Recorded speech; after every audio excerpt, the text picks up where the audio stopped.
High കണ്ണേ കെന്നെ കിന്ന ഇപ്പം എനിക്ക് വയ്യ കേട്ടോ. അങ്ങനെയൊക്കെ പറഞ്ഞു കഴിഞ്ഞാൽ ഇവിടെ അലവൊക്കെ വേദന വരും. അതുകൊണ്ടാണ് ഞാനത് പറയാത്തത്. എന്നാലും അറിഞ്ഞിട്ട് മച്ചി മച്ചി മച്ചി എന്ന് പറഞ്ഞ ഒരു പാവപ്പെട്ട സ്ത്രീ ഇരുന്നുകൊണ്ട് തെറി വിളിച്ചിട്ട് ആ പാവപ്പെട്ടവളെ കൊണ്ട് വേണ്ടാത്ത വേല അത്രയും ചെയ്യിപ്പിച്ചിട്ട് ഇപ്പം പുതിയൊരു കണ്ടുപിടുത്തം കൊണ്ട് ഇറങ്ങിയിട്ടുണ്ട്. കിർണേട്ടനും ഭ്രാന്തിത്തള്ളയും. കിർണേട്ടനും ഭ്രാന്തിത്തള്ളയും പറയുന്നതൊന്നും ആരും വിശ്വസിക്കാൻ നിൽക്കേണ്ട. അവരെൻ്റെ മകനെ കുറിച്ച് പറഞ്ഞത് ശുദ്ധ നുണയാണ്. അതുപോലൊരു നുണയാണ് ആ പാവപ്പെട്ട സ്ത്രീയെ ഇകഴ്ത്താൻ വേണ്ടിയിട്ട്. ഞാൻ ഇന്നലെ കോഴിക്കോട് കൊയിലാണ്ടി കക്കൂസ് എന്നൊക്കെ പറഞ്ഞപ്പോൾ പലർക്കും വേദനയുണ്ടെന്ന് പറഞ്ഞു. ഞാൻ ചോദിക്കട്ടെ, നിങ്ങളുടെ നാട്ടിലിരുന്നു കൊണ്ട് ഒരു വൃത്തികെട്ടവൻ പറയുന്ന സാധനം തന്നെയല്ലേ ഇത്? നിങ്ങൾക്ക് ആർക്കെങ്കിലും അതിനെതിരെ ഒരു അക്ഷരം മിണ്ടണമെന്ന് തോന്നിയിട്ടുണ്ടോ? ഉണ്ടോ? ആരെങ്കിലും ഒരാൾ ഞങ്ങളുടെ നാട്ടിലാണ് ഇങ്ങനെ ഒരു വൃത്തികേട് വ്യവസ്ഥ നടത്തുന്നതെങ്കിൽ ഒരു എക്സാമ്പിൾ കൂടെ ഞാൻ പറഞ്ഞു തരാം. റിയാസ് ആൻറ്റിയും പോയി ഇടിച്ചത് ഓർമ്മയുണ്ടോ? നിരന്തരം ഇരുന്ന് പെണ്ണുങ്ങളുടെ ജെട്ടിയുടെ കളറും ജെട്ടി കഥയും പറഞ്ഞുകൊണ്ടിരുന്ന ഒരുത്തനിക്ക് റിയാസനെയും മറ്റേ ഭാഗ്യലക്ഷ്മിയും കൂടെ കയറി ഇട്ടി പറ്റിച്ചത് കണ്ടായിരുന്നോ? കേസൊക്കെ വരും, അതൊക്കെ സ്വാഭാവികം. അവർ ഒളിച്ച് നടക്കേണ്ടി വന്നിട്ടുണ്ട്, ജാമ്യം എടുക്കേണ്ടി വന്നിട്ടുണ്ടെന്ന് കേസ് ഇപ്പോഴും നടക്കുന്നുണ്ട്. അതൊക്കെ ശരി തന്നെ. പക്ഷെ പൊട്ടിക്കേണ്ടടുത്ത് പൊട്ടിക്കുക തന്നെ വേണം. അപ്പം അങ്ങനെ ഇരുന്നുകൊണ്ട് വൃത്താനം ശബ്ദധാരാവലിയും വെച്ചിരുന്നുകൊണ്ട് അമരാവതം പറഞ്ഞ അമരാവതി മോനിക്ക് 8 നിലയ്ക്ക് കയറി കൂത്തി പൊട്ടിച്ച് അവൻ്റെ വേണ്ടാത്തടത്ത് ചൊറിയണോ വെച്ചിട്ട് വന്നു. നിങ്ങൾ ചെയ്തോ? കോഴിക്കോട് കൊയിലാണ്ടുകാർ മൊത്തം പറയേണ്ടെന്ന് പറഞ്ഞാൽ കോഴിക്കോട് തന്നെയല്ലേ ഉള്ളത് ഈ പ്രാന്തികളൊക്കെ? ആണോ? അവിടെ കിടന്ന് തന്നെയല്ലേ ഈ അപരാധം മുഴുക്ക പറയുന്നത്? കോഴിക്കോട് ഇരുന്നു കൊണ്ടാണ് ജാമിദ ഇസ്ലാം കമ്മ്യൂണിറ്റിക്കെതിരെ ഏറ്റവും മോശമായ കാര്യങ്ങൾ പറയുന്നത്. നിങ്ങളത് അവിടെയുള്ള കോഴിക്കോടുള്ള മുസ്ലിങ്ങൾ എന്തുകൊണ്ട് ചോദ്യം ചെയ്യുന്നില്ല? ചോദ്യം ചെയ്യേണ്ടത് ചോദ്യം ചെയ്യണം. അവർ പറയുന്നത് യാതൊരു സംഹിതയും വെച്ചിട്ടല്ല. എന്തൊക്കെ കള്ളത്തരമാണ് സ്ത്രീ എന്ന് വിളിച്ചു പറയുന്നത്? ഈ മുറിയന്മാർ പ്രശ്നമാണ്. ആണോ? ഞങ്ങളുടെ തിരുവനന്തപുരത്ത് ഇറങ്ങി അപ്പോഴേ ചോദ്യം ചെയ്ത് ഇടിയൊക്കെ കിട്ടിയിട്ടുണ്ടാവും. അപ്പോൾ തെക്കൻ ജില്ലക്കാർക്ക് പൂർണ്ണ യോഗ്യതയുണ്ട് ഇത് പറയാനായിട്ട്. അവിടെയല്ലേ അടക്കളം. നിങ്ങൾ എന്തിനാ അവിടെ സ്പേസ് കൊടുത്തു? അറ്റ്ലീസ്റ്റ് അവിടെയുള്ള പെണ്ണുങ്ങൾക്ക് പോയി ചോദിക്കാൻ പറ്റൂല. ഞാനൊരു എക്സാമ്പിൾ പറയാം. എൻ്റെ ഒരു സുഹൃത്തുണ്ടായിരുന്നു മുമ്പ്. അവിടെ ഒരു വിശേഷം വന്നപ്പോൾ ഒരാഴ്ച മുമ്പ് എൻ്റെ ഒരു കസിൻ, അവളുടെ സുഹൃത്താണത്, ആ വീട്ടിൽ പോയി താമസിച്ചാൽ അവിടെ ചുറ്റുവട്ടത്തുള്ള മുസ്ലിംസ് വന്ന് ചോദിച്ചിട്ടുണ്ടായിരുന്നു, നിനക്ക് നീ എന്താ ഈ വീട്ടിൽ വന്ന് ഒരാഴ്ച മുമ്പേ താമസിക്കുന്നതെന്ന്. ഒരു ഇഷ്യൂവിനെ ബേസ് ചെയ്തിട്ടാണ് അവരവിടെ പോയിട്ടുണ്ടായിരുന്നത്. അവർക്ക് നേരത്തെ പോയി അവിടെ നിൽക്കേണ്ട ഒരു ആവശ്യം ഉണ്ടായിരുന്നു. അതിൻ്റെ ഡെപ്തിലൊന്നും ഞാൻ പറയുന്നില്ല. പക്ഷെ ചോദ്യം ചെയ്യലുകൾ ഉണ്ടായിട്ടുണ്ട്. എന്തിനാ അങ്ങനെ വന്ന് നിൽക്കുന്നത് എന്ന് ചോദിച്ചുകൊണ്ട്. അത് ചോദ്യങ്ങൾ വരണം, ചോദ്യം ചെയ്യപ്പെടണം. ഇവിടെ എന്തെങ്കിലും ഒരു ചോദ്യം ഉണ്ടാ? കിർണേട്ടാ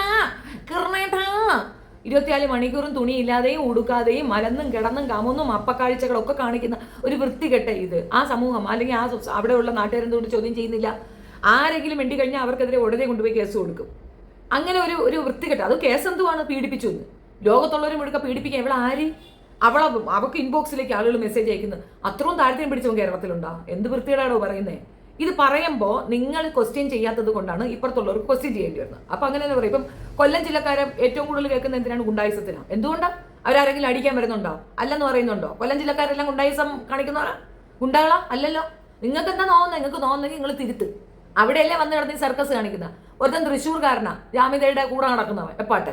അവൻ അവിടെ വന്നിരുന്നല്ലേ ഇസ്ലാമിനെ അവഹേളിച്ച് വർത്താനം പറയുന്നത് തന്നെയല്ലേ? ഞങ്ങളുടെ നാട്ടിലാണെങ്കിൽ വിടുവോ? പള്ളിക്കാർ വിടുവോ? കാപ്പാട് മഹല് കമ്മിറ്റി അവളുടെ ജെട്ടിക്കകത്തെന്നാ പറഞ്ഞേ. എന്നിട്ട് കാപ്പാടുകാർ അനങ്ങിയോ? നിങ്ങൾ കണ്ടോ? ഒരാളെങ്കിലും വോയിസും കൊണ്ട് വന്നോ? അപ്പൊ ആരെ കുഴപ്പമുണ്ടെങ്കിൽ പറയും. അത് കേൾക്കാൻ നിങ്ങൾ ഉത്തരവാദികളാണ് തന്നെയാണ്. അവിടെ ഒരു ഫംഗ്ഷൻ നടന്നു. ഞാൻ കാല് സുഖമില്ലാത്തൊരു സ്ത്രീയാ. ഞാൻ കഷ്ടപ്പെട്ട് ഒറ്റയ്ക്ക് എവിടെ ഞാൻ അവിടെ മൗനമായിട്ടിരുന്നാണ് ഇത് നടത്തിയത്. മറ്റുള്ളവരാണെങ്കിൽ ഇടപെടും. ഞങ്ങളുടെ നാട്ടിലാണെങ്കിൽ ഇടപെടും. കൂടോടെ യുക്തിവാദികളെ മൂട് കുത്തി ഇടിക്കും. അന്ന് പോലീസ് നിന്ന് സംരക്ഷിച്ചത് എന്നെയാ. എന്നെ അടിക്കാൻ വന്നത് പോലീസല്ല, ആ ഒറ്റോളാ. അതെവിടെയാ സംഭവിച്ചേ? കോഴിക്കോട് ടൗൺ ഹാളിൽ തന്നെയാണോ? ആണോ? എന്തുകൊണ്ടാണ് സംഭവിക്കുന്നത്? പോലീസുകാർക്ക് സമ്മതമായിരുന്നു. രണ്ടും കൂടെ പറയുന്നാ പറഞ്ഞത്. അപ്പോൾ നിങ്ങൾ ആ നാട്ടുകാരാണ് കുഴപ്പം. അവിടെയാണ് ഇവിടെ ഏറ്റവും കൂടുതൽ വൃത്തികേടുകൾ നടക്കുന്നത്. നിങ്ങൾ അതിനെ അനുവദിച്ചു കൊടുക്കുന്നുള്ളത് കൊണ്ടാണ്. എന്തിനാണ് ഇന്ത്യ മൊത്തം പിടിച്ചടക്കാൻ വേണ്ടി ബ്രിട്ടീഷുകാർക്ക് സ്പേസ് കൊടുത്തത്? കോഴിക്കോടുകാരാ. കാപ്പാട് അവൻ ഇറങ്ങിയില്ലായിരുന്നെങ്കിൽ ആ പ്രശ്നം വരില്ലായിരുന്നു.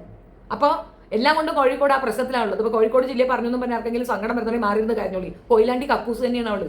അല്ലെങ്കിൽ കൊയിലാണ്ടി കിടന്ന് ഈ താളം ചവിട്ടുവോ? ഞങ്ങളുടെ നാട്ടിലാണെങ്കിൽ ഇവർക്ക് എപ്പോഴും ഇടി കിട്ടിയിട്ടുണ്ടാവുമെന്ന് അറിയാമോ? പെണ്ണുങ്ങൾ കൈകാര്യം ചെയ്യും.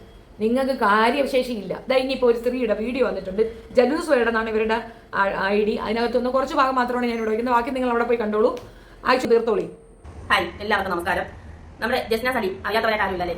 ഇപ്പോൾ പുതിയൊരു അറിവുമായിട്ട് ഇറങ്ങിക്കാണ്. ഞാൻ ഇങ്ങനെ പറയാൻ കാരണം വെച്ച് കഴിഞ്ഞാൽ ഞാനും ശരിക്കും പറഞ്ഞൊരു ഗുരുവായൂർ ഭക്തയാണ്. അവരുടെ ഫോട്ടോ കണ്ട് ഞാനും ഇഷ്ടപ്പെട്ട് ഓർഡർ ചെയ്ത് വരുത്തി ഞങ്ങൾ കടയിൽ കൊണ്ടുവച്ച് നല്ല പണി കിട്ടിയതാണ് എനിക്ക്. ഞാൻ ഈ പറയുന്നതുകൊണ്ട് ഒരാളെങ്കിലും ഫോട്ടോ വാങ്ങിക്കാതിരിക്കാൻ വേണ്ടിയിട്ടാണ് ഞാൻ പറയുന്നത്. അപ്പോൾ ഈ വീഡിയോ എത്ര പേര് കാണുമെന്നോ അല്ലെങ്കിൽ എത്ര പേര് ഇതിനകത്ത് റിയാക്ട് ചെയ്യുമെന്നോ എനിക്ക് അറിയില്ല. 10 പേര് കണ്ടാൽ എനിക്ക് ആ 10 പേര് കണ്ടാൽ എത്ര പേര് മുഖവിലേക്ക് എടുക്കുമെന്നോ എത്ര പേര് ഞാൻ അനുകൂലിച്ച് സംസാരിക്കുന്നോ എത്ര പേര് ഫോട്ടോ വാങ്ങിക്കാതിരിക്കുമെന്നൊന്നും എന്റെ വിഷയമല്ല. പക്ഷേ ഞാനിപ്പോൾ ഈ പറയുന്ന കാര്യം 10 പേര് കണ്ടാൽ ആ 10 പേര് മതി.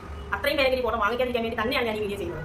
ഒരു രീതിയിലും ഈ ഫോട്ടോ ഒരു മനുഷ്യരും വാങ്ങിക്കരുത്. പ്രത്യേകിച്ച് നമ്മുടെ ഹിന്ദുമത വിശ്വാസികൾ, ഗുരുവായൂരപ്പനെ സ്നേഹിക്കുന്ന ഒരു മനുഷ്യരും അല്ലെങ്കിൽ ഗുരുവായൂരപ്പനെ വിശ്വസിക്കുന്ന ഒരു മനുഷ്യരും ഈ ഫോട്ടോ വാങ്ങിക്കരുത്. ഇങ്ങനെ ഒരു ആവശ്യം പറഞ്ഞ് വാങ്ങിക്കുമ്പോൾ അല്ലെങ്കിൽ നമ്മളെ വിശ്വാസം കൊണ്ട് നമ്മൾ 5000 അല്ലെങ്കിൽ 15000 കൊടുത്തൊക്കെ വാങ്ങിക്കുന്നവരുണ്ട്. അതിൽപ്പെട്ട ഒരാളാണ് ഞാനും. വിദേശത്തായിരുന്ന സമയത്ത് എനിക്ക് ഈ ഫോട്ടോ കണ്ട് ഒരുപാട് ആഗ്രഹം തോന്നിയാണ് ഞാനിത് വാങ്ങിച്ചത്. പക്ഷേ ഇപ്പൊ ഞാനൊന്ന് കേൾപ്പിച്ചു തരാം.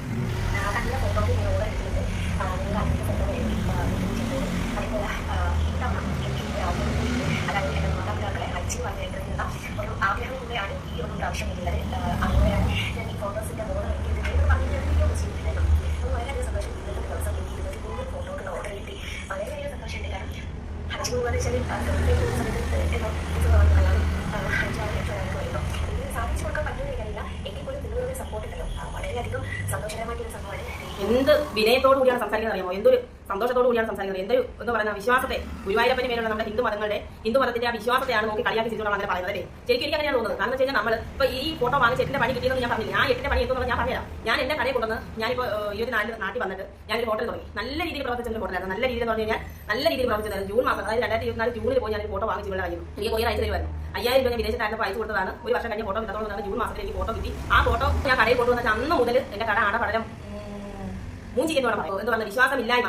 ഇത്രയും വിശ്വാസമില്ലായ്മയോട് കൂടി ചെയ്യുന്ന ഏതൊരു ജോലിയും ഇത്രയും പൈസ വാങ്ങിച്ചിട്ട് 5000 രൂപയുടെ ഒരു ഫോട്ടോ ഞാനില്ല അല്ലേ? അവർ പറഞ്ഞതുപോലെ എന്തോ ഒരു വാൾ കാര്യം പറയുമല്ലോ, അതിന്റെ തലയ്ക്ക് മേലെ ഞാൻ തൂക്കി വാൾ വെച്ച് എനിക്കത് ഒഴിവാക്കാനും പറ്റുന്നില്ല. എനിക്കത് ഈ വിശ്വാസം എവിടെ വെറുതെ കിട്ടിയാലും വിശ്വാസത്തിന്റെ പേരിൽ എന്ത് കിട്ടിയാലും മലയാളികൾ പോയി തൂങ്ങിക്കുന്നു പറഞ്ഞ പോലെ അവസ്ഥ എനിക്ക് പറ്റിയതാണ്.